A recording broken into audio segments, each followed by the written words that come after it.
परमेश्वर के धन्य नाम की महिमा हो। प्रभात मनन के सत्र 2672 में आप सभी का बड़े प्रेम के साथ स्वागत करता हूँ। आइए एक और बार यहूदा 1:16 हम पढ़ते हैं। ये तो असंतुष्ट कुटकुटाने वाले और अपनी अभिलाषाओं के अनुसार चलने वाले हैं और अपने मुंह से घमंड की बातें बोलते हैं और वे लाभ के लिए मुंह दे की बड़ाई किया करते हैं। झूठे शिक्षकों की 5वीं पहचान यहाँ यहूदा कह रहा है कि वे लाभ के लिए मुंह दे की बड़ाई करते हैं अथवा किसी से कोई लाभ गमाने के लिए उस व्यक्ति की तारीफ उसकी उपस्थिति में बिना कोई कारण से ही करना। ऐसा व्यवहार कपटता का सबसे बड़ा उदाहरण है। हमारे कल के मन में हम ये देखे थे कि प्रभु के सच्चे दासों की बोली किसी भी व्यक्ति से विनम्रता पूर्वक होगा, परंतु कई ऐसे लोग भी हैं जो अगले से इस मापदंड के अनुसार बात करते हैं कि बातचीत के बाद अगले से क्या लाभ मिलेगा। यदि कोई लाभ नहीं है तो बातचीत करने के लिए भी ऐसे लोग तैयार नहीं होते। परंतु हमारे प्रभु यीशु मसीह अमीर गरीब सबके साथ एक जैसा व्यवहार किया। कपटता के साथ किसी से कुछ कमाने की इरादा से प्रभु ने कभी भी बात नहीं।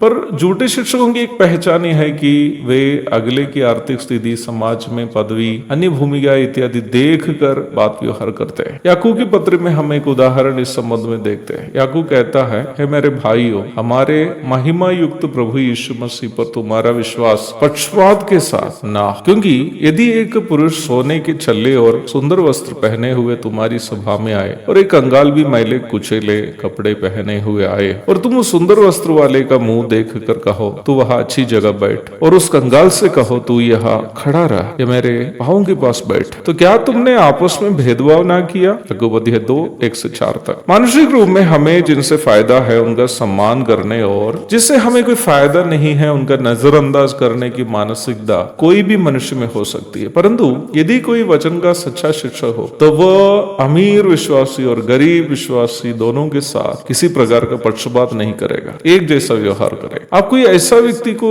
देखता हो जो गरीब और सौभाग्यहीन लोगों के सामने बाघ बन जाता हो और अमीर तथा सौभाग्यशाली लोगों के सामने बिल्ली बन जाता हो, तो समझ लेना वह कपटी है, वह अवसरवादी है, अपनी फायदे के लिए नम्रता दिखाने वाला है। मेरी समझ से पूर्व में हम चर्चा किए गए 4 अन्य बुरे स्वभावों से भी खतरनाक है ये स्वभाव, क्योंकि इस प्रकार के लोग जो चेहरा देखकर अपना स्वभाव बदलते हैं, अर्थात जिनसे फायदे हैं उनके सामने विनम्र और जिनसे कोई लाभ नहीं उनसे कठोर। इस प्रकार के लोगों को किसी से भी प्रेम नहीं, इस प्रकार के लोगों को अपना स्वार्थ से बढ़कर कुछ भी नहीं है। यूनानी बाइबल में इस पद में उपयोग किया गया बड़ाई शब्द के लिए तोमा शब्द का उपयोग किया, जिसका अर्थ है ताजुब होना। यहूदा का कहना यह है कि कपटी शिक्षक लोग अमीर एवं सौभाग्यशाली लोगों को देखकर इस प्रकार दिखाएगा कि वे उन्हें देखकर ताजुब हो रहा है। ओ ब्रदर, नहीं तो ओ सिस्टर, आपसे बड़ा कोई विश्वासी इस क्षेत्र में नहीं है। आप नहीं रहता तो यहाँ सेवा ही नहीं होती, आप नहीं रहते तो यहाँ कलीसिया ही नहीं होती, आप ही हमारी सेवकाई का सफलता का कारण है। तारीफ करके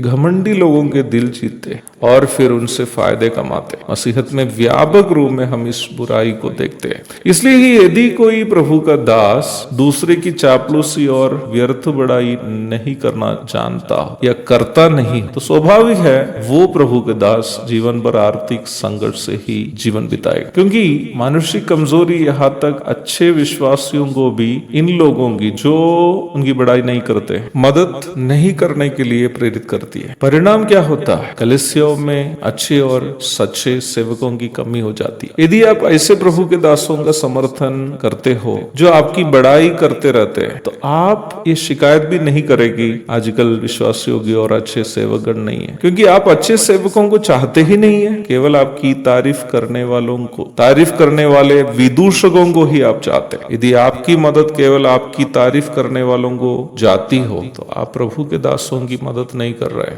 आप जोकेर्स का, विदूषकों की आप मदद कर रहे हैं। ऐसे में ना विश्वासियों की आत्मिक बढ़ोतरी होगी, ना कलीसियाओं की उन्नति होगी। एक और शुभ दिन की धन्य कामनाओं के साथ आज का मनन मैं यहाँ समाप्त करता हूँ। प्रभु आप सबको आशीष दे। आमीन।